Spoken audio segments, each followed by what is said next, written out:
You're live, Mr. Chairman. All right, I'd like to welcome everybody to this Committee on Finance, and I will start with the invocation. I ask for Councilor Collins. Thank you, Mr. Chair. Dear Heavenly Father, we thank you for this time to be here, Lord. We just are so grateful that you've given us the strength and the duty to do what's right in this county, Lord. And we just ask for your guidance. Amen. Amen. Thank you. Next on the agenda is the approval of minutes. Motion to approve. All in favor? Aye. Opposed? The ayes have it.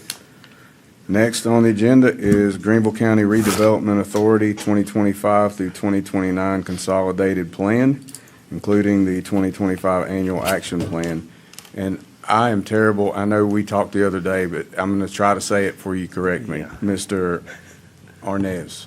That's right. Did I get it right? Arnaiz. Arnaz. But Arnez has been 99% of everyone who's ever said Gotcha. that, so it's good. Corrected now. Thank you. Welcome. Bless your heart.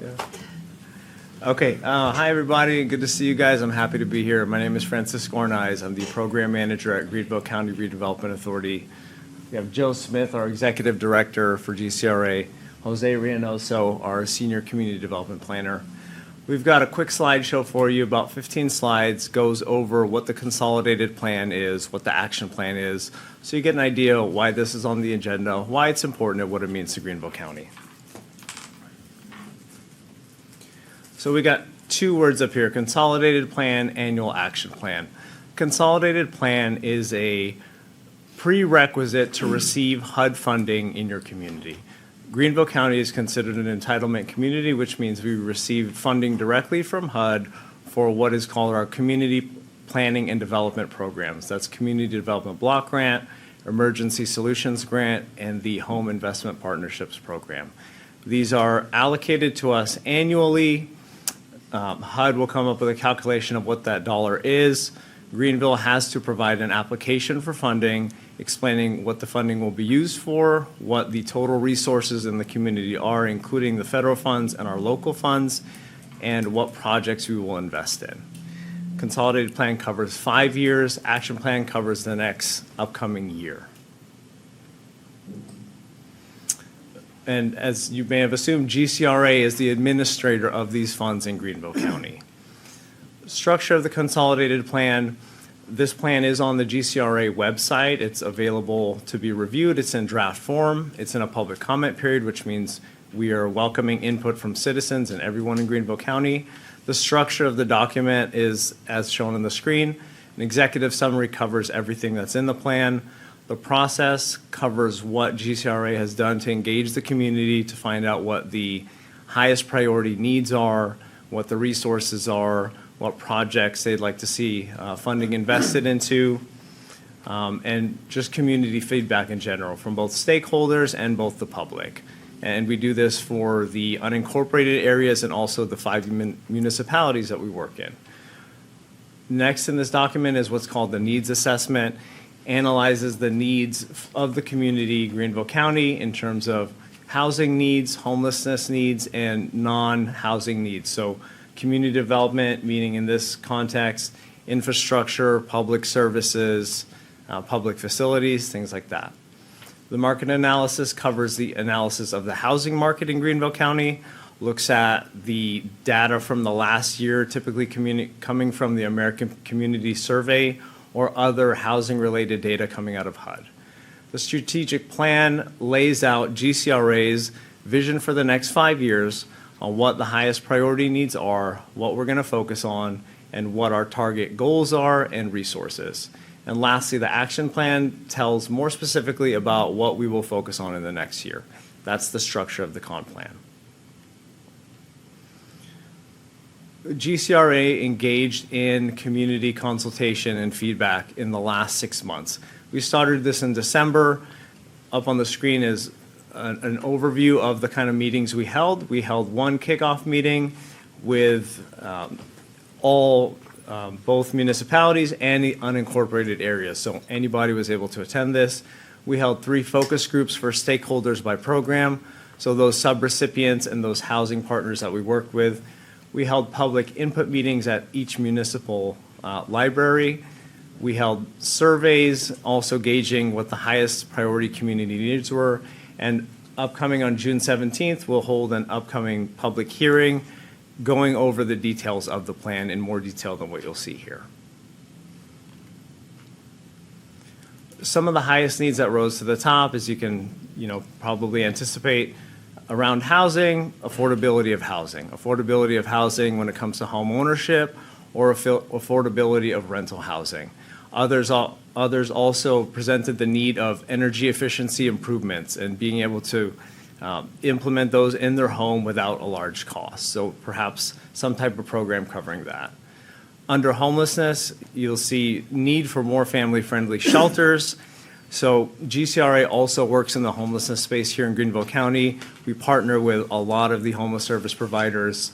And so that feedback that we got was more family-friendly shelters, and some issues with the current setups is having to separate families, lack of housing for runaway youth and those with disabilities or fixed incomes.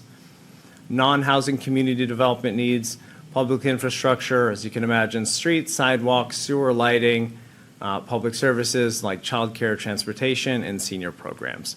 So basically a lack of funding for all these things. So our consolidated plan goals, these are centered around what these programs can do and what we can focus on. So everything that we're going to do as GCRA in the next 5 years and the next 1 year falls into one of these buckets. Improve or expand public facilities and infrastructure, public service funding for low to moderate income households and special need populations, housing rehabilitation, new housing development, we're talking both owner-occupied and renter-occupied, removal of slums and blight, economic development and facade improvement programs, homeless and housing services, so from funding shelter operating costs to rental assistance for homeless prevention, and other activities like caseworkers or whatever is showing up on that budget that ESG can fund, and effective program administration, the cost of administering these programs. This is a chart of the HUD allocations for program year 2025. So for us, that's July to June.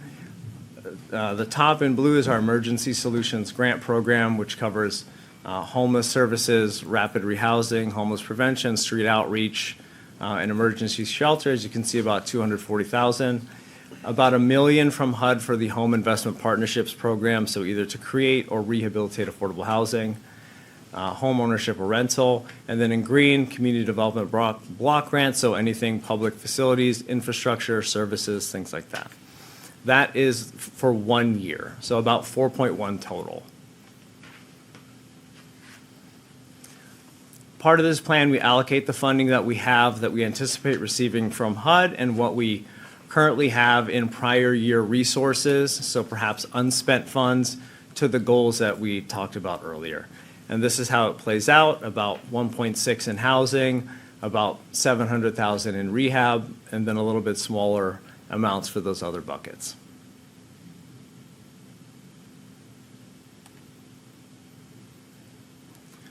GCRA has additional resources that are not part of the HUD allocation. In yellow, you'll see funding from SC Housing for the Disaster Assistance Program. This is, everything on the screen is a one-time funding source that needs to either will recur, may not, or is only a one-time thing. But it's not an annual allocation like the prior funding sources. ESG Rush is also tied to disaster, so it's for home repair, rental assistance or utility assistance tied back to that disaster, Helene, that we experienced.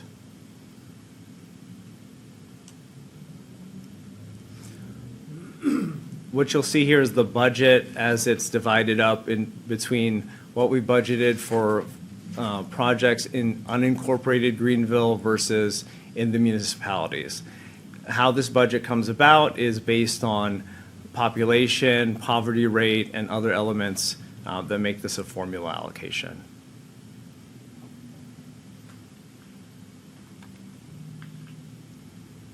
Just an overview of what we're funding in program year 2025. For Community Development Block Grant, as you saw on the last slide, we budget funding for all of those municipalities. We hold the funding, they bring projects to us, we see how we can implement those projects in those communities. We put out what's called a notice of funding availability for service providers in communities, so public service activities such as senior programs, after-school programs. A lot of really the things that you'll see on the back half of the agenda today is things that GCRA could possibly fund. For the home program, we're doing a down payment assistance program with CWC, that's Community Works Carolina, and we partner with Habitat for Humanity. They get a certain set aside of our home allocation to either build or repair housing. Those projects we're working on right now are for Sturtevant Street, and we also have some budgeted for unincorporated Greenville County. Emergency Solutions Grant, like I mentioned, homeless services, shelter, essential services like costs of operating, utilities, homeless prevention or rapid rehousing, and also street outreach, so reaching out to those experiencing homelessness that are out on the streets. Last funding source, as you'll see here, Affordable Housing Fund and Mortgage Loan Fund. Typically what we'll do with this, and you'll see this in other slides, we'll partner with developers who are proposing to build affordable rental housing around the community. We can also use this for infrastructure to support affordable housing and for other special projects that we have. You'll see on here some of the partners that we work with.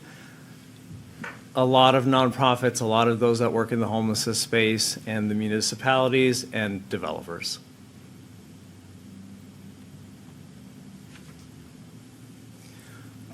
This is a quick list of the projects that we have underway. On the left are the projects that GCRA acts as the developer. On the right are projects that we partner with development partners to build housing. I won't go into the detail about these projects, but what's highlighted in yellow is funded with Affordable Housing Fund dollars.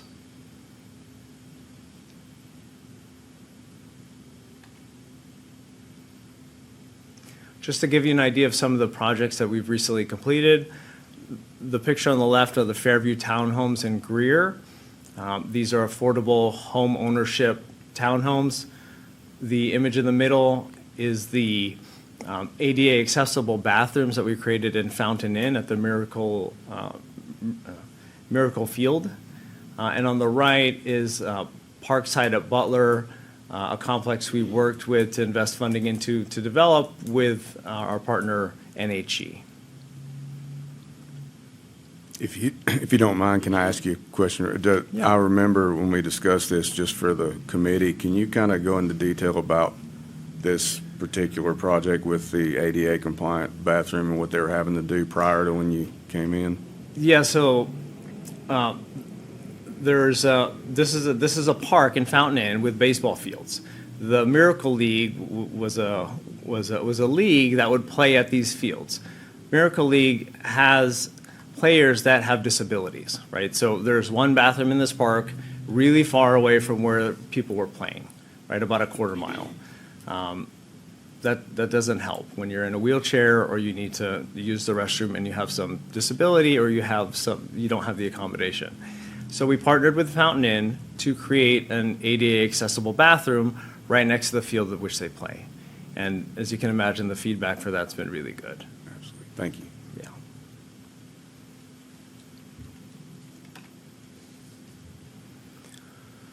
Just to put a little bit of a perspective on the Affordable Housing Fund dollars and how that helps leverage housing in the community. So one of the big ways that we invest this funding is to support affordable rental development that is built by our partners that we work with. Partners like NHE, Mercy Housing, and other affordable housing developers. Part of the process of building affordable housing when it's an apartment complex, part of that financing comes from low-income housing tax credits, which are allocated by SC Housing. Part of their application process builds into the scoring criteria if you've secured local funding for your project. And so, on average, if you just look at SC Housing's award list, you'll have 40 applicants, you'll have your top 5 to 10, which have made it through like the preliminary round of awards. Final round, you get scored based on one element, which is have you secured local housing dollars. So those points, a lot of the time, make the difference between a project being awarded tax credits and a project not. So Greenville County being able to provide local funding in the affordable housing dollars gets a lot of projects awarded here. The last couple of projects that have come to be built in Greenville County, in which the developer came to us, we were able to supply some financing for that. And so just to give you an idea of the impact of losing that, if we take an average of 75 affordable units per project, which is about what we've seen in the last few years, with an average investment into the project in a range of about $250,000 to $500,000, and typically we would receive 2 to 3 applications per program year. Without that funding that we could invest into that, we'd be losing out on about 225 affordable units for every $1 million that we don't have to provide.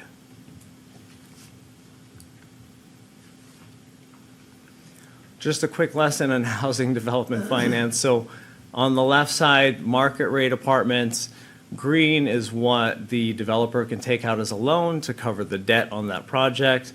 Blue is what the developer would invest into the project or any other investor. On the right side, most of the funding gets covered by the equity from the tax credit investor.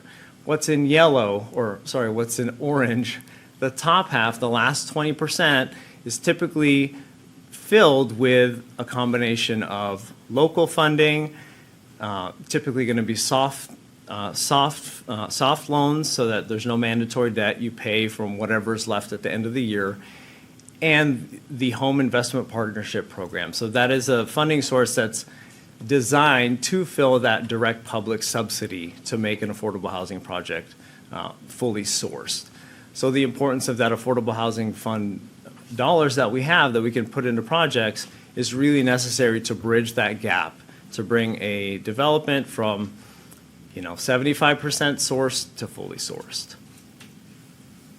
And that second bullet, usually the request for funding is about $600,000.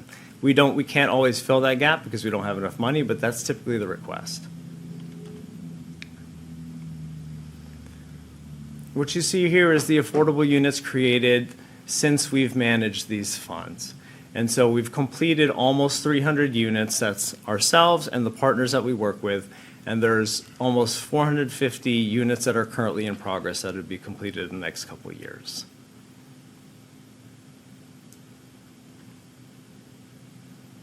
Next steps for this consolidated plan, we're in the middle of a public comment period.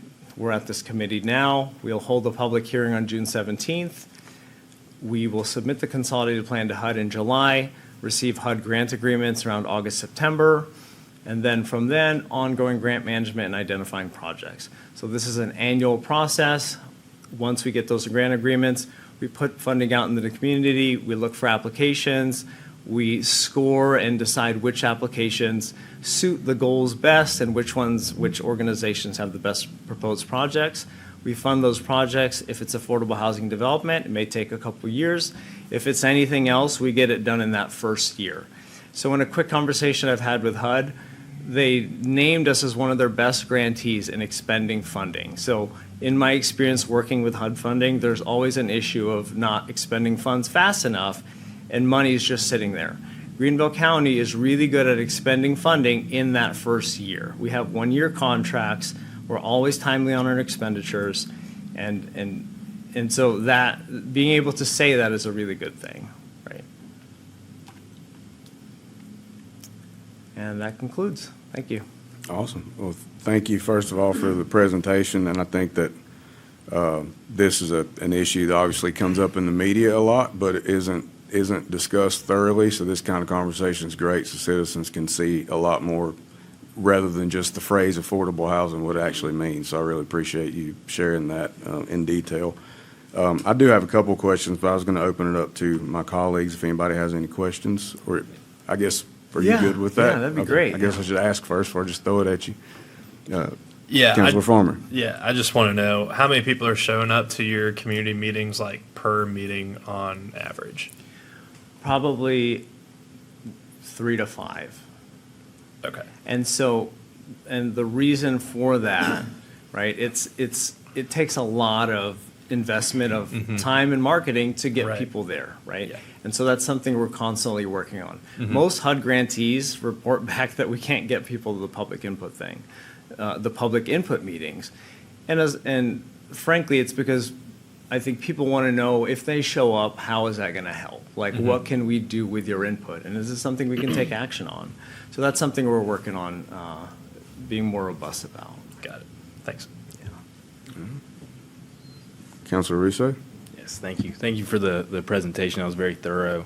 One of the slides I was looking at, it's around, you said typically receives 2 to 3 applications per year, and it's somewhere in the range of 250 to 500,000 per investment. So say, 3 applications around $500,000 would be that kind of what you would expect for each of those applications if they would be approved?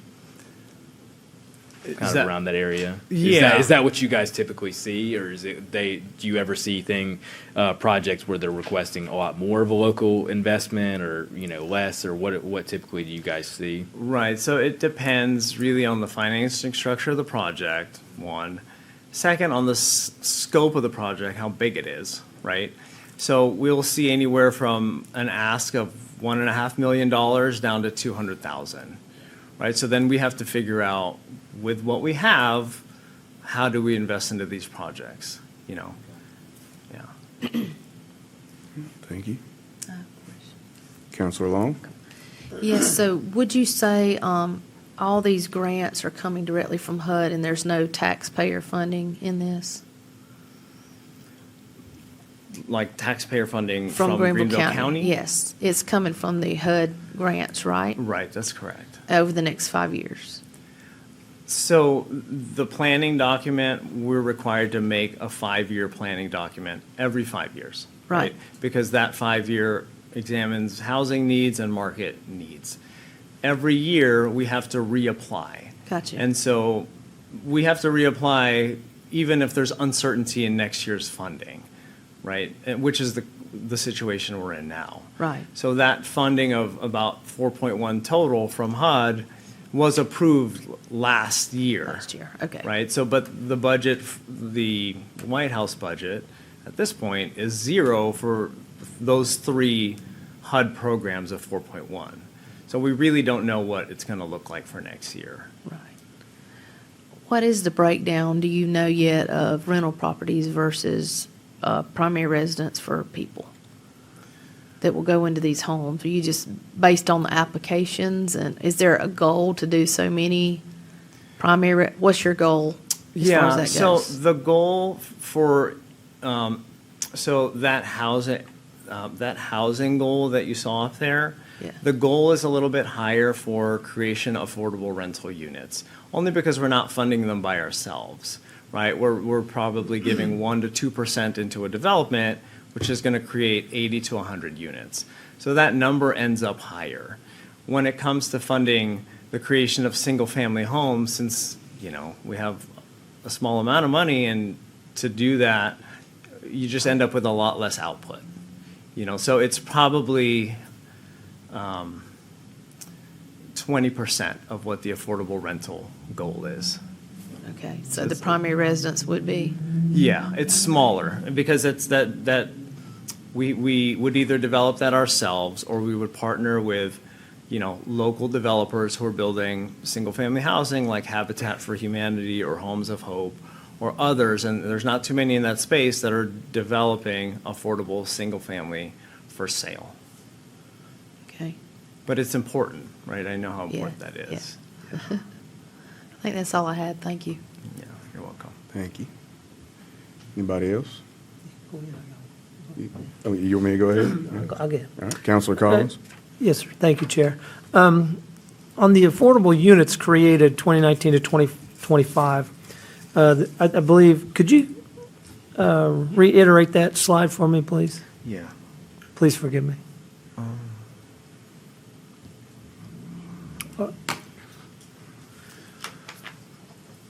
It's probably removed. Okay. I've got the slide right here if you need. Okay. I printed out. Okay, yeah, okay, sure, Right. we can talk about it, I can't get So enough basically, you're saying from 2019 to 2025, you had 297 units completed. And this was the impact of investing in Greenville County Affordable Housing Fund through GCRA. So then it said you still have 422 in process or progress for approximately 2 years. Was that correct? Yeah, 2 years is a safe guess, yeah. Okay, probably. so plus or minus, just 2 years, okay. So, and then you also mentioned that for a certain amount of dollars that is not there, that you lose potentially 200 units a year, was that correct? 200 per million bucks. Per million dollars, okay. That's based on the last couple years of what we've been investing into. Okay, Yeah. all right, because when I did the math, I looked at that, so you're basically at 89 units a year over the 19 through 25 plus the 2 year. It just doesn't seem to, Tie out. right, doesn't add up to me, forgive me. Right, no, I understand. But, so I just kind of, Right, I get it. So it's about 225 units for every $1 million, based on our average investment of affordable housing dollars between 250 and 500. and that's per year? It could be per year, but it's not always per year, right? Because we don't always invest in 3 projects that are out there per year, because we don't always get 3 projects at the same time, Correct, you know? okay, Yeah. all right, thank you. Yeah. All right. Thank you, Counselor Collins. I just had a couple questions. One is, as I know that a lot of these plans are based off of, different, not that people can necessarily come to the community meetings, but I know that you go out and do a lot of research and ask, but I guess what specific community feedback influenced this current action plan versus past, as far as needs of the community or what they'd like to see as far as affordability and that kind of thing? So I think, as you can imagine, both our last consolidated plan from 2020 to 2024, and then from now forward, right there at like when COVID was coming about, there's always the constant community need of lack of funding in all things, right? In homelessness issues, in public facilities, infrastructure, services, and in housing. It's unbelievable, but 5 years later, it's even worse, especially for housing, right? Especially locally here, because we know how great it is to be here and how everyone wants to be here, right? So what was unaffordable 5 years ago is almost 1.5 times even more now, right? So that community feedback is typically around, it depends on the group, right? So from housing needs and partners that we work with, our housing partners talked about the need for an easier pathway to get housing created. Well, and I'll say it this way too, because as you were responding, I realized I asked the question in a terrible way. So for the record, that was on me. But maybe a better way to ask it too is in the different levels of income that we have in the county, is there a certain group that you see more than others that seem to be more desiring the process of trying to accumulate affordable housing, whether it's, I know workforce and affordable kind of gets Sure. intermingled, so I didn't know. That's Right. more what I meant. I got you. So whatever we call it, workforce or affordable, it's a fact that the lower your AMI level, whichever band you live in, the higher your cost burden, right? The more money of your pay goes towards your housing, which then leads to potential housing instability. You miss a payment, you get laid off, you get less hours. It's just a more perilous position to be in. So most of the housing needs that have to do with, we need, it would be nice if there was more affordable housing I could go out there and find and rent in, because I'm currently paying 70% of my income towards this apartment, which has gone up by $400 in the past 3 years. It would be nice to have that option, right? That usually comes from folks that are in those lower band area median incomes. Right. So it's based on need, right? That's where the highest needs are always. Absolutely. Thank you. And then the only other question I really had is that, I know that you do a thorough job of even follow-ups, but is there a particular system that allows you to track whether the completed projects are meeting the needs over time, that you can go back and say, well, this particular development, assisted in the ways we thought it would, or maybe it didn't in the ways that we thought it would? Do you have a system for that? Yeah, we definitely have a system, right? So we're required to, based on these HUD funding sources, to monitor these projects for the next 15 years at the very least, right? And we're monitoring for affordability, that you've got the right people in the right units, that they're not paying too much in rent, that the property is habitable and in good shape. So we're monitoring also for investment into the project.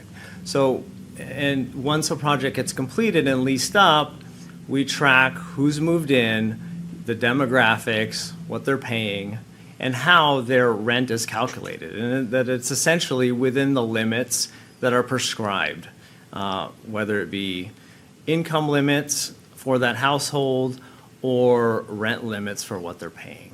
So we keep track of our entire portfolio that we've invested funding into, and we continue to do so. And then we do an annual evaluation of it. Perfect. Thank you very much. Well, unless anybody has anything else, Counselor Call? Yes, sir. Thank you, Chair. Yeah, you mentioned demographics. Is that a statistic that you track, or is that a stipulation by HUD? So HUD has always required that we take a demographic poll of who's occupying the units, so that they could probably put that out and say, this is, a couple things. This is who's occupying units. This is how we are achieving fair housing, right? So it's something that we do because it's required, but it's not to say we wouldn't if it wasn't required, Absolutely. And one last question real quick, and I thank you for your patience with me, so No, forgive great. me. It's good. You mentioned on two different slides, three, that how you help with transportation and infrastructure. On the transportation, can you give me a one-line explanation Just of, an because there's three different explanation. slides? Sure. So transportation is an eligible cost under the Emergency Solutions Grant Program, which is addressing or preventing homelessness, right? You can imagine what that is. Paying for transportation from folks to get from one appointment to another, essentially. That's usually what it entails. It's also an eligible cost under Community Development Block Grant. So if you're working with a household, if I'm a caseworker and I'm working with a household, and, I'm trying to find them employment, I'm connecting them to services, one of those costs that becomes incurred is moving around. So that's something that's also eligible. It doesn't mean like buying a car, but it's just assisting with like transportation Totally needs understand. to meet like that household's goals. Okay, is that considered under the auspice of infrastructure, or is there something? No, so then infrastructure would be us putting in lateral lines, right? So the Union Bleachery project that's going to be done, we've invested some funding into that also. So that's infrastructure. Thank you. You're welcome. Anybody else? One more question. Counselor Long? Yes, one more follow-up question. You mentioned that you do the monitoring on this tracking for HUD. Do you have current numbers available out there for your past years on that? Can you give us a link, or can you give us that? Current numbers on how much, on the outcomes of monitoring, like for the rental portfolio, is that what you mean? Yeah, the outcomes of the, you said you tracked for HUD, the investment, the demographics, and how that was going. So how do we, as citizens, Yeah. get a copy of that to see how that's going, if that investment is doing well? How do we see that? I can get you a copy after Okay. this. All right. We don't put that out Okay. into just the public space. Okay. Right? We have not historically. Okay. But it's something that we could look at and see what information can be provided that, generalizes who we're serving into information that the public needs to know. Right? So we can think through how to do that to cover the most important parts. It's not currently on the website, but it's something we'd have internally. Okay, So we could talk about how to do that. okay, Yeah. all right, thank you. Well, thank you again for the presentation and for sharing that with us. I learn more every time I listen to you present, so hopefully we can do more of that in the future, and I Great. appreciate you coming. Thank you so much. Thank you very much. Absolutely. All right, we are going to move to the next agenda item appropriately, which is, actually, I think, are we at this one yet? Yes, we're at number 5, which is Chapman Grove transfer of property. One second, I think we're missing something here. I think we're missing that they need a motion to approve their plan. GCRA. Oh, yeah, that would be a good motion to make, wouldn't it? All right, before we move on to the next one, we'll entertain a motion to approve the plan. Make a motion to approve? All in favor? Aye. Opposed? The ayes have it. Thank you, Mr. Attorney. That's a Miss Vanessa catch, by the way. Anybody Can't over take there credit. that saved me, I appreciate that. All right, we're moving on to agenda item number 5, which is Chapman Grove transfer of property. I'll turn this over to Mr. Antley. Yes, committee members, this is something many of you are familiar with from a former attempt to sell the property at Chapman Grove through procurement. It went through first reading, public hearing, and second, and got its second reading where it was held, and eventually to move back to, or referred back to this committee. In the interim, changes were made as to this no longer going to be sold to the individual who had won the bid through procurement to purchase it, and instead, as I understand it, I may need help from Mr. Lambert if he has this information, but the family that had previously shown up and talked about how this property, if you recall, there was a deed restriction or a deed reversion clause in the property that stated that if it weren't going to be used for park or open space park purposes, it would revert back to essentially a club or a nonprofit that no longer existed, and so there was nowhere for it to go. But I think that some of the sentiment or concern about the council at the time was that, given an individual purchasing it, the likelihood that it was going to be used for a park or that purpose was not great.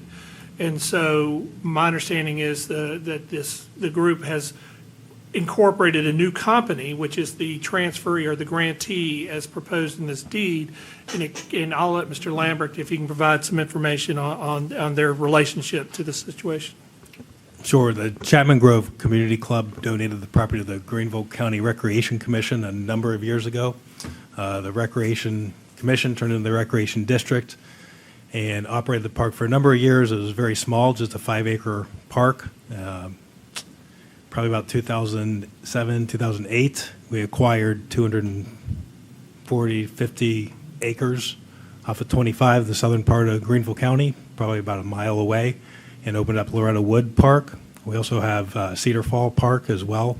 So it's probably about a mile from each one of those very large regional parks. So at the time we moved everything from Loretta Wood to, from the Chapman Grove Park to Loretta Wood. So it's just been forest, woods since then. The Recreation District did look at giving it back to the Chapman Grove Community Club, but could not find any surviving folks from that club at that time, so no action was taken. That was probably 15-ish or so years ago. So as a surplus property, we did look at putting it up for sale, and the Chapman folks, some descendants came about and were interested in reforming the club, and because we had that reversion clause, now that they've reformed the club, we can give it back to that entity. Okay. Thank you. And I know, just for the record, I know Councilor Bradley was pretty in the middle of a lot of this and spoke with the family and was real passionate about sharing with council the need to ensure that they could get this property back if it was possible. So I'm glad we're here today to discuss that. So I'll open up for any questions. And anybody just to has. add one other thing, Yes, just sir. a legal wrinkle, that we had looked at the possibility of this not even needing to go back to council because there was the reversion clause. But the problem is that the club, as existed at the time, even though it has a name again and stuff, it didn't exist. And our concern was that would possibly could create an issue down the line for the title for whoever got it. So we thought it better to go ahead and proceed. And so the idea is this amendment's already been through first reading. The idea is that it would go through, if approved through finance here, go back up as an amendment. So we need to move to amend what was approved at first reading, which is, and move to make amendment to the changes of the deed, proposed changes you have in front of you. And then it would go up for second reading, and it would need another public hearing as well at some point, just because of the significance of the change, and just to belt and suspender the thing so that when the transfer occurs, a title issue isn't created. Right, yeah, and I remember when this came up, there were so many questions about it because it was hard to kind of decipher, so it's probably good that we're going back through that process anyway, just to clarify for anybody that was paying attention. Any other questions? Yes, Mr. Attorney. Councilor Collins? Thank you, Chair. So when this goes through the amendment and then the final reading process, so the county will have zero strings attached to this property that's just, once it's transacted, correct? That is correct. What we would be doing is quit claiming over to this club any rights the county has in the property. We divest our rights to them, whatever those rights may be, without any type.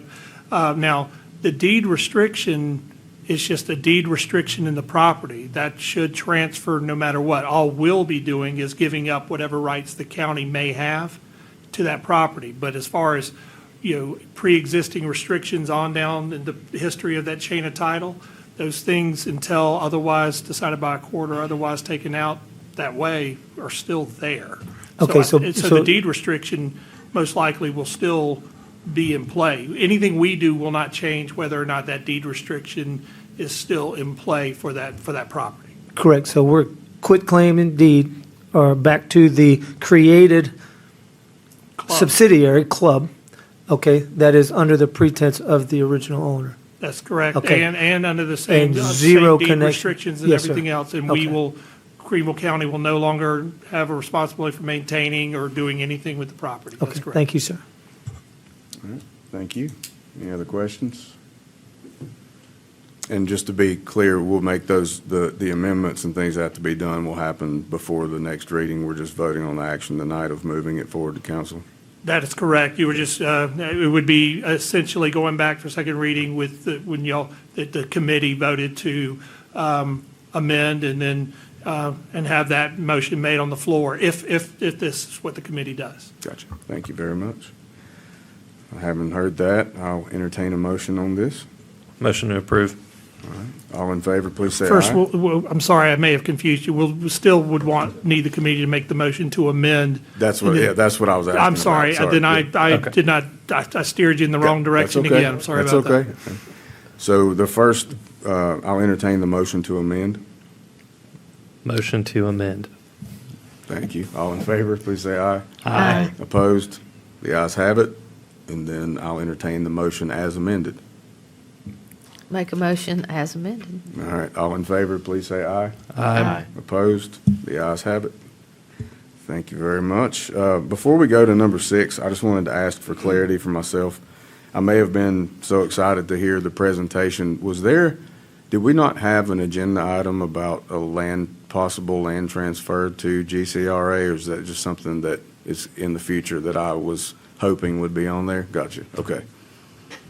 I believe that's the future meeting. That, I must have dreamt about it. I think I even mentioned it to Councilor Collins on the way in, so that's a good thing to have in front of my mind. All right, so moving on to item 6, which is the community project applications. We have a lot, and just for the public, we're reaching the end of this cycle where those funds switch over to the next one, so a lot of these projects, we typically don't have quite as many, but these are for people that are trying to basically get some more things out into the public before they reload. So I will turn this over to Mr. Lambert with item A. Yes, sir, Mr. Chairman. The first item we have is Project Upstate Backpack Blessings. The sponsor organization is the City of Simpsonville. Amount requested, $3,000 in Mr. Bradley's district. And what the program does is provide supplemental weekend food bags to children who may be at risk of hunger during the school year. Last year, for example, they sent out 15,847 food bags to school-age kids, and they serve 19 schools across southern Greenville County. The total project's $90,000, and the funding here, $3,000, represents 3% of their budget. Excellent. Any questions? All right. Motion on this one? Make a motion to approve. Thank you. All in favor, please say aye. Aye. Opposed? The ayes have it. Move on to item B. Yes, item B, Dunklin Fire Rescue District turnout gear. Total funds requested is $7,000, and this is Mr. Bradley and Chairman Blount's districts. And mentioned this before, but the turnout gear is specialized personal protective gear for firefighters that they wear when responding to emergencies. Their total budget's $34,539.73. Funding, $26,000 from, District 26, Community Project Funding, $4,956. District 19, Community Project Funding, $2,044 to make up the $7,000 total in Community Project Funds. They also have a VSafe grant from the state for $13,280, and then from their fire district's budget, $14,259.73 for a total project $34,539.73. All right. Thank you. If no questions, entertain a motion on this one. Make a motion to approve. Thank you. All in favor, please say aye. Aye. Opposed? The ayes have it. Item C.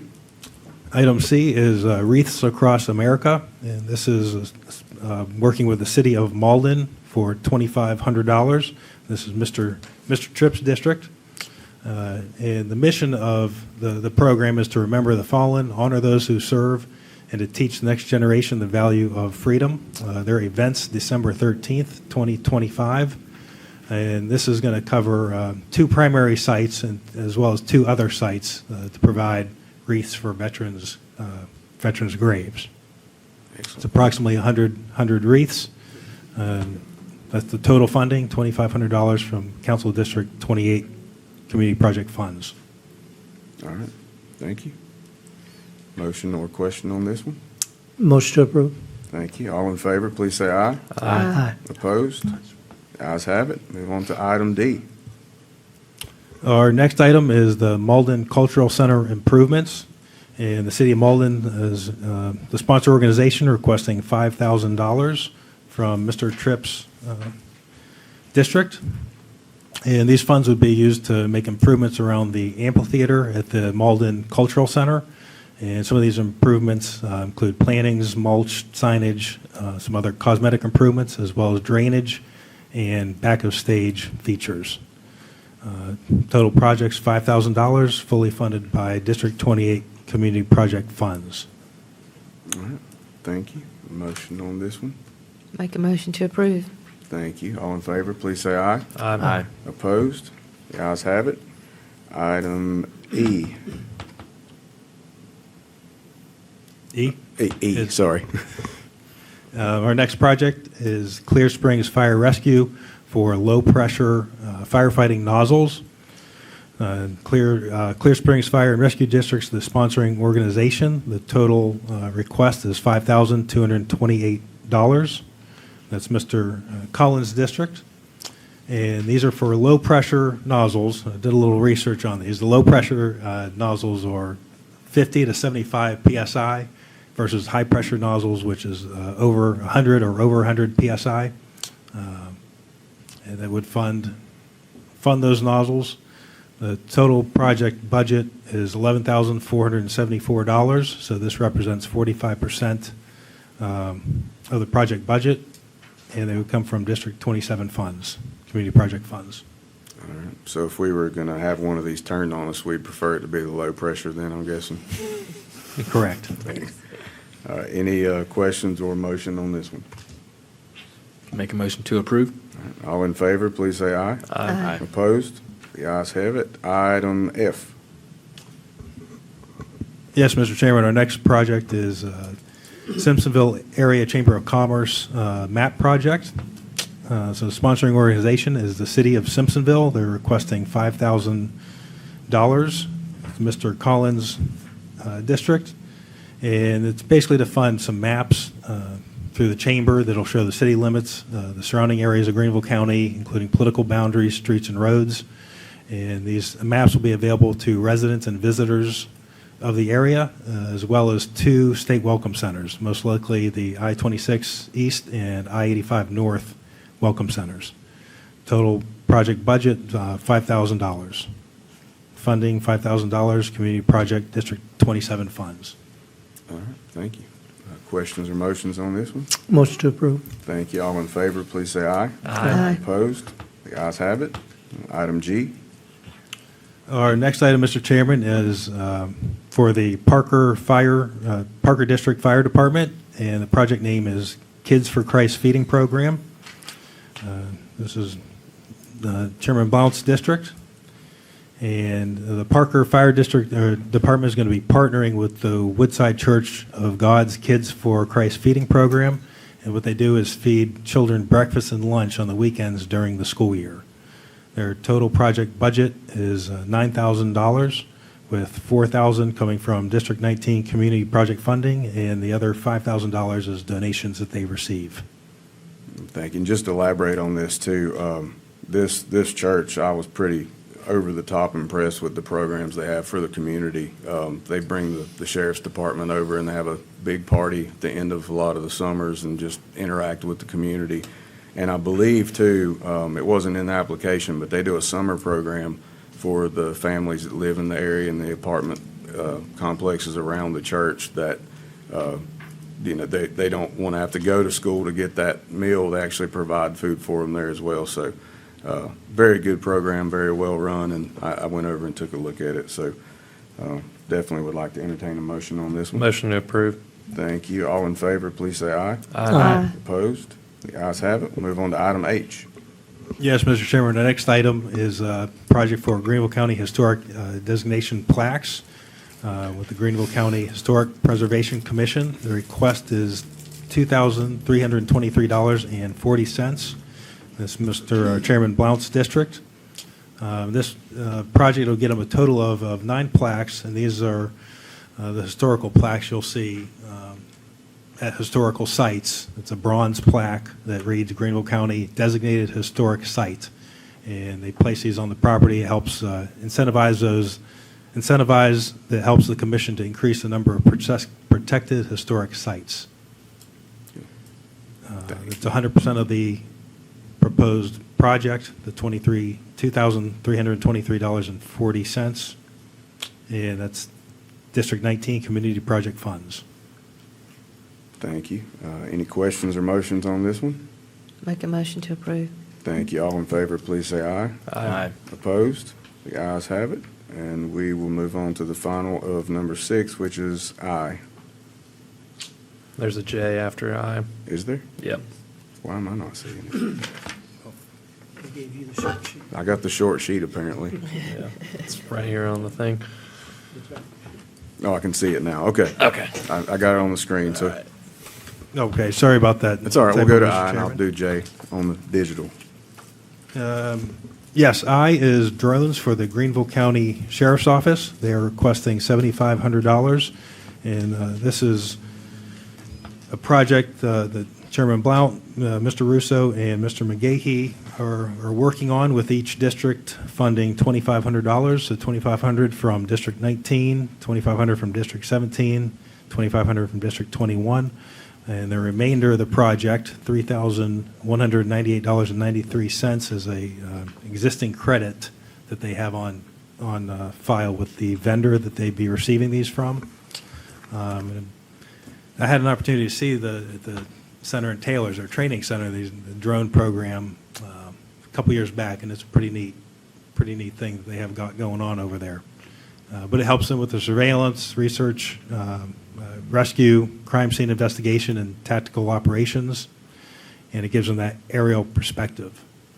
Absolutely. And I'll let Joey speak to this too if he wants to, but Ms. Bracewell that's here, she actually reached out to me and was informing me of a need they had in northern Greenville County, especially with the area that Joey's district has to cover. A lot of times these things really come in handy to help them with a lot of those efforts. So, and I'd found out too that they were basically going out and raising money, and they've done quite a few and they'd only got to a certain amount. So I figured it would be a good way to end this cycle by helping them out with some new drone technology for northern Greenville. And I'll let Joey elaborate if he'd like. Yeah, these are really invaluable, especially, when you're talking about search and rescue operations, if they're looking for people. The sheriff's office has done a lot of work in doing their missing persons investigations and stuff like that, and they've done an amazing job utilizing this technology, and on top of any kind of tactical operation where they can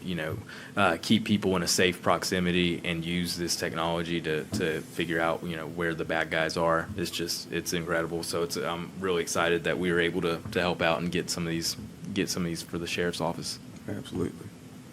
So Any other- I'll make a motion to approve. If anybody else I wants was to gonna, I was gonna say, drones scare the bejesus out of me, Yeah. but I would also like to make a motion to approve. So let's do it. All right. All in favor of the motion, please say aye. Aye. Opposed? The ayes have it, and we will move to item J, which I see now. Mr. Lambert. Yes, Mr. Chairman, our final community project application is for the Malden Amphitheater improvements, with the city of Malden requesting $5,000. This is Ms. Siemens' district. They've done some recent improvements to the amphitheater, including a new stage cover, plants and mulch. This additional $5,000 would be used towards updating some signage, back of stage features, improved drainage, and other improvements to the amphitheater area. Once again, the total of the project, $5,000, and that full $5,000 would be funded by the District 24 Community Project funds. All right, thank you. Any motions or questions on this one? Motion to approve. Thank you. All in favor, please say aye. Aye. Opposed? The ayes have it. And with that, I will accept one final motion. Motion to adjourn. All in